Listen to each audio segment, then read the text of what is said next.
在进入我们今天的语法之前，我们先看一下这个跟，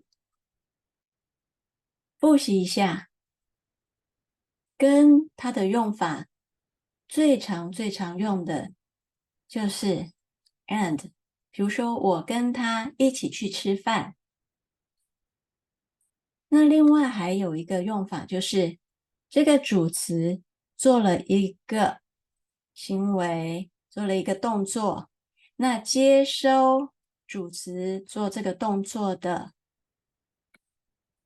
对象就在这里，就放在跟的后面。比如说，他做了说英文的这个行为，那接收说英文这个行为的对象就是家人。那如果这个动词是比较含义的、比较概念的这个动词比的话呢，A 做了个比较，接收比较的对象就是 B，A 跟 B 比，我们比之后有一个结果 ，A 和 B 不一样的地方在哪里呢？哦，A 比较高。另外一种说法就是 A 比 B 高。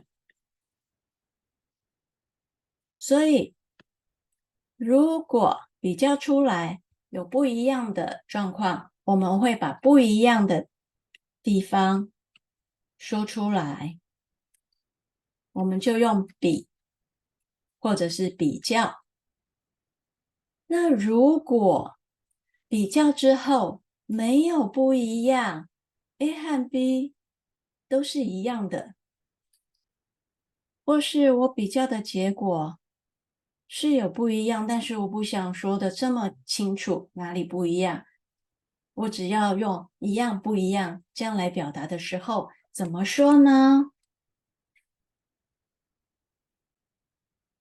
如果我们比较的是两个东西，比如说我的手机、你的手机，两个东西，那我们要看它们一样还是不一样，就直接用我的手机跟你的手机一样，或者是不一样，直接就用是一样的，或者是不一样的，这样就可以。Noun one 跟 Noun two 一样不一样？那如果我们知道比较的是哪一方面的东西，那这个 state verb 状态动词就可以省略。比如说，我们就知道说，今天我就是在比手机的价钱。那这边我们知道比较之后，一样就是比较贵，或者是比较便宜。价钱来说，我们搭配的形容词通常就是贵或者是便宜。那我们已经有这个概念的话，好，前面 context 已经有这个概念的时候，我们就知道，这个状态动词是什么，我们就可以省略。好，来我们看第二个例句。越南的生肖动物，生肖动物名词，跟中国的这边省略掉生肖动物，因为名词一样，我们就可以省略。越南的生肖动物跟中国的不一样吗？ Yes, no question. Noun one 跟 Noun two 一样或不一样？在这边，弟弟 Noun one 跟哥哥 Noun two 来做比较，就直接把 state verb 写出来。弟弟跟哥哥一样聪明。记得 state verb 是放在一样不一样的后面，就是弟弟跟哥哥先做一个大致上的比较，哦，出来一个大致上的结果。那这个结果是关于什么的结果呢？